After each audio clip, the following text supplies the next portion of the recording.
ಬಡವನೆಂದು ಬದುಕಲು ಕೈ ಬಿಟ್ಟರೆ ಬರಸಿಡಿಲಿನಂತೆ ಮಾತನಾಡಿ ಸಿಡಿದೆಬ್ಬಿಸಿದೆಯಾ ಈ ತೆರೆಯ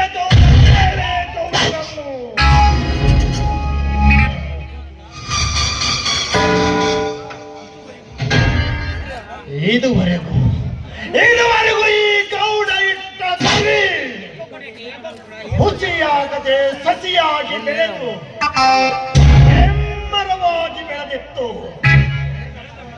ಬೇಡ ಮರದ ಬುಡಕ್ಕೆ ಕೊಳ್ಳಿಯ ಕಟ್ಟನ್ನು ಹಾಕಿ ಬುಡ ಸಮೇತ ಕೀಳಲು ಸಿದ್ಧನಾದ ನಿನ್ನನ್ನು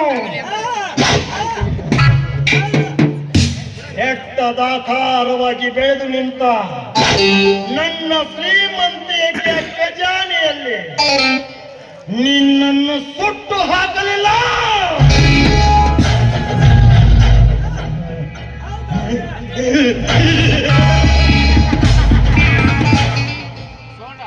ನನ್ನ ಹೆಸರು ಕೊರೋನಾ ವೈರಸ್ ರೋಗದ ಸ್ವರೂಪ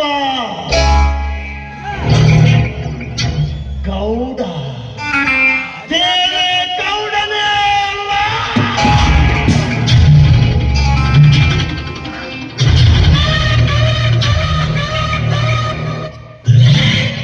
ಗೌಡ, ಆ ಶಂಕರ ಬಗ್ಗೆ ಹಿಂಗ್ಯಾಕೆ ನೀವು ತಲೆ ಕೆಡಿಸಿದ್ರಿ? ಒಂದೇ ಕೂಗೇನ್ರ ಮುಗಿಲ್ ಮುಟ್ಟತ್ತನ್ರಿ. ಆಡ್ಯಾಗ ಸ್ವಾನ ಮಗನ್ ಏನಾತ್ರಿ? ಒಂದ್ ಮಾತು ಯಾರೇ ಕೊಡ್ರಿ ನಿಮಗ, ಇರಿಮಿ ಸಾಯ ಮುಂಚಾಕು ರೆಕ್ಕಿ ಬರ್ತಾವಂತ್ರಿ. ದೀಪ ಎಲ್ಲರ ಉರಿವತ್ತ ಜಾಸ್ತಿ ಬೆಳಕು ಕೊಡ್ತೈತಂತ್ರಿ. ನನ್ನ ಮಗ ನಿಮಗಿದ್ರಾಗ ನಂದ್ರ ಅವಾಗ ತುಂಬ್ಯಾ ಬಂದತ್ರಿ. ದುರ್ಗವನ ಪಾನಕ್ಕ ಕಡ್ದ ಬಿಡ್ತಾನೆ. ಆಗಲ್ಲ ಮುರಿಗ, ಈ ಗೌಡ ಹೊರಟನಂತೆ ಸಾಕು.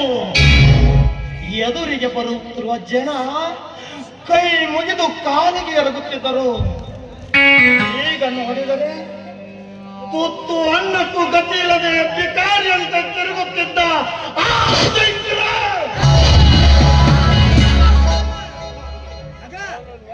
ಈ ದೇವೇಗೌಡನಿಗೆ ಎದುರು ವಾದಿಸಿನೆಂದೆ ನನ್ನ ಗೌಡಿಕೆಯ ಮನೆತನದ ಮರ್ಯಾದೆ ಏನು?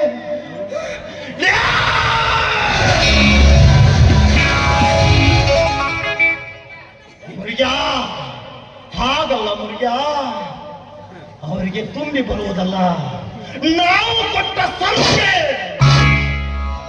ಆ ಸಲುಗೆಯಿಂದಲೇ ಒಲುಮೆಯನ್ನು ತಪ್ಪಿ ಮೈ ಮೇಲೆ ಬರುವುದಲ್ಲದೆ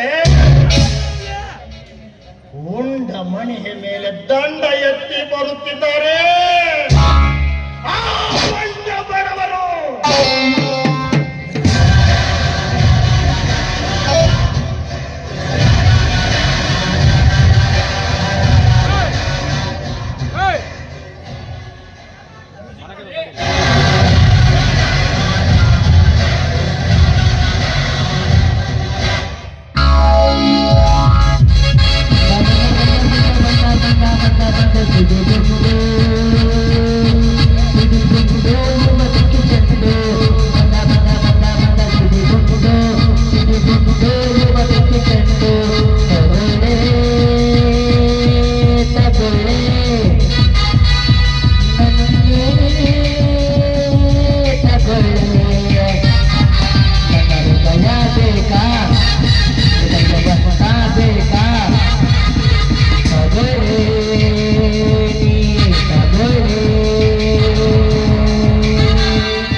ಯಾವುದನ್ನ ಆ ಪಕ್ಕ ಪಕ್ಷಿ ಬಡವ ಎಂಬ ಪಕ್ಕ ಪಕ್ಷಿಯನ್ನು ಬಡಿದು ಬೇಟೆಯಾಡಿ ತಿನ್ನುವ ಬಂಡವಾಳ ಚಾಯಿಗಳು ನಾವಿರುವಾಗ ನಮ್ಮ ಎದುರು ನಿಂತು ಕೂಗುವ ಕೊಂಡಿ ಯಾರೆಂದು ಹೇಳು.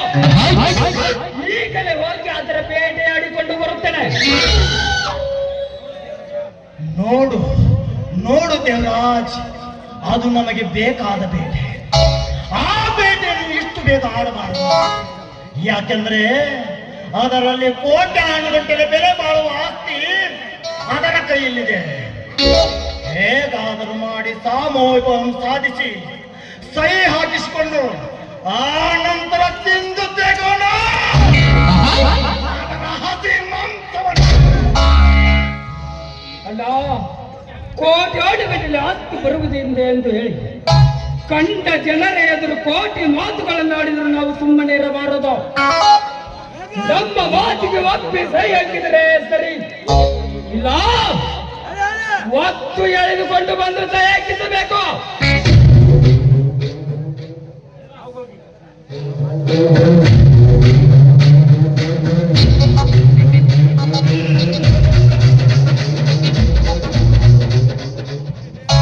ನಮಸ್ಕಾರ ದೇವೇಗೌಡರಿಗೆ.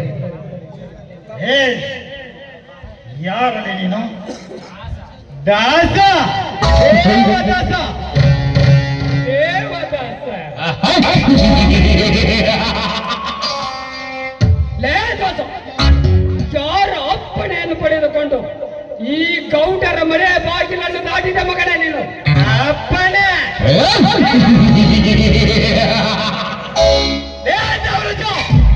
ನೀನು ಹೇಳಿದಂತೆ ಬಾಲ ಅಲ್ಲಾಡಿಸಿಕೊಂಡು ಬಿದ್ದಿರೋದಕ್ಕೆ ಈ ದಾಸಯ್ಯನು ನಿನ್ನ ಮನೆಯ ಗುಲಾಮನಲ್ಲ. ಗುಲಾಮನಲ್ಲ.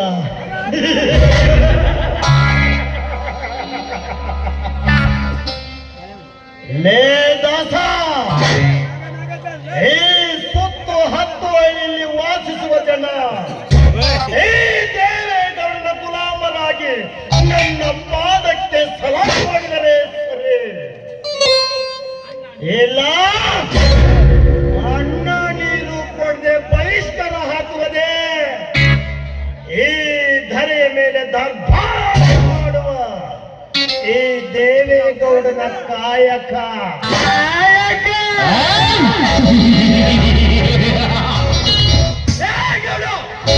ನಿನ್ನ ಕಾಯಕವನ್ನೇ ಕಡೆಗಾಣಿಸಿ ರಕ್ತವನ್ನು ಜಿಗಿಣಿಯಂತೆ ಹೀರಿ ಗೋಡೆ ಏರಿ ಕುಳಿತುಕೊಂಡಿರುವ ನಿನ್ನ ತಗಣಿಯನ್ನು ಹೊಸಕಾಕಲು ಸಿದ್ಧನಾಗಿ ಬಂದಿರುವನು ದೇವದಾಸನಾಗಿ ಈ ದಾಸ.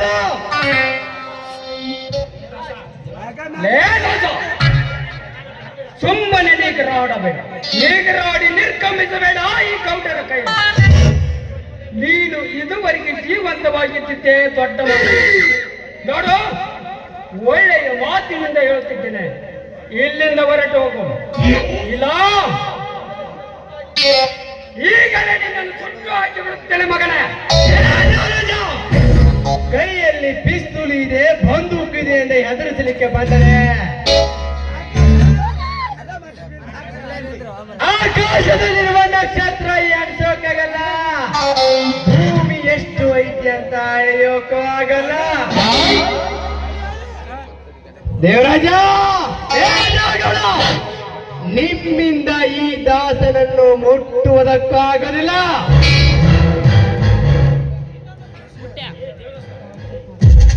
ಇನ್ನೊಂದು ಸಾರಿ ಪಿಸ್ತೂಲು ಬಂದೂಕು ತೋರಿಸಿ ಹೆದರಿಕೆ ಬಂದರೆ ಈ ದಾಸನ ಮಾತಿನಿಂದ ನಿಮ್ಮ ಜೀವನದಲ್ಲಿ ಎಲ್ಲನೇ ಸಿಗಲ್ಲ.